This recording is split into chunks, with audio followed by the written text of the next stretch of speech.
بسم اللہ الرحمن الرحیم۔ السلام علیکم۔ طاہرہ کی عمر 30 سال ہو چکی تھی، لیکن ابھی تک والدین نے شادی کا نام و نشان نہ تھا۔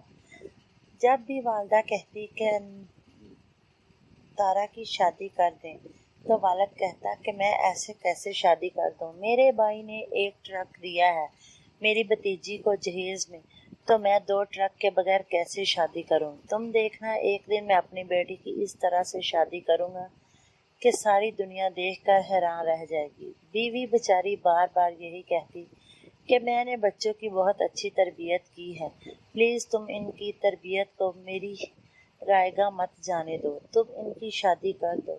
طاہرہ 30 سال کی ہو چکی ہے اور طاہر 28 سال کا۔ ان کی عمر گزر رہی ہے شادی کی، لیکن والد کی یہ بات سمجھ میں نہ آتی۔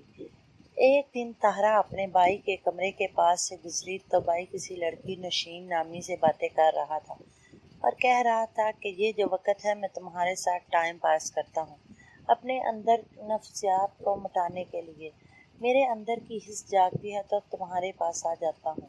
اور آگے سے نشین کے بھی کچھ یہی فکرات تھے کہ میرے اندر کی بھوک مٹا دو اور تم آ جاؤ۔ لیکن ان دونوں کی باتیں سن کر طاہرہ پریشان ہو گئی۔ اب ان دونوں کی اکثر باتیں سننے کو نہ جانے طاہرہ کا کیوں جی جاتا۔ وہ اکثر آ کر بھائی کے کمرے کے باہر بیٹھ جاتی اور طاہرہ کی دن بہ دن حالت خراب ہوتی جا رہی تھی۔ اب طاہرہ کو اکثر دورہ پڑنے لگا، نفسیاتی مریض بن گئی۔ طاہرہ کو اٹھا کر ہاسپٹل میں لے جاتے اور ڈاکٹروں کی سمجھ میں کچھ نہ آتا۔ ایک دن کسی نے کہا کہ کسی اللہ والے کے پاس لے جاؤ۔ انہیں کوئی کام اچھا پیر تو نہ ملا اور ایک جعلی پیر مل گیا۔ والد اور والدہ اس کے پاس لے کر گئے تو وہ پیر نے اس کے بالوں کو کھینچتا اور کبھی اس کی گردن کو، کبھی اس کے منہ کو نوچتا، کبھی بازوؤں کو پکڑ کر کھینچتا۔ نہ جانے اس طرح طاہرہ کو کیوں سرور آ رہا تھا۔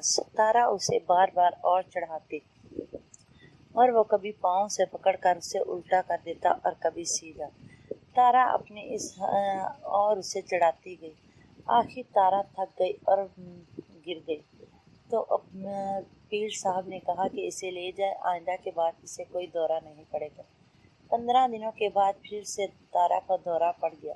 وہ لے کر پیر کے پاس آئے تو پیر نے کہا کہ بی بی جی آپ جائیں، اسے 3 گھنٹوں کے بعد آ کر لے جانا، دم ذرا لمبا ہے تو میں 3 گھنٹوں کے بعد آپ اسے اندر آ کر لے جانا، آپ کو ذرا باہر جانا ہوگا۔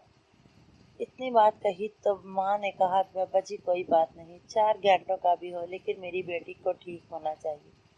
ماں یہ کہہ کر کمرے سے باہر چلی گئی اور دونوں ایک دوسرے کی طرف دیکھ کر مسکرانے لگے۔ آپ اپنے بچے اور بچیوں کی وقت پر شادی کیا کریں، کیونکہ ان کے اندر کا نفسیات کو اپنی تربیت پر نہ ٹھوسے۔ اپنے بچوں کی خواہشات کا خیال رکھا کرے۔ جب ہمارا دین اجازت نہیں دیتا کہ بالغ ہونے کے بعد انہیں گھر میں بٹھائیں اور 1 ٹرک یا 2 ٹرک جہیز کا انتظار کریں تو ہم کون ہوتے ہیں اس کا انتظار کرنے والے؟ آپ کے پاس کی جو حیثیت ہو اسی سے اپنی بیٹی کو رخصت کر دیں اور اپنی بہو کو بیاہ کر اپنے گھر میں لے آئیں تاکہ گناہ سے آپ کے بچے بچ سکیں۔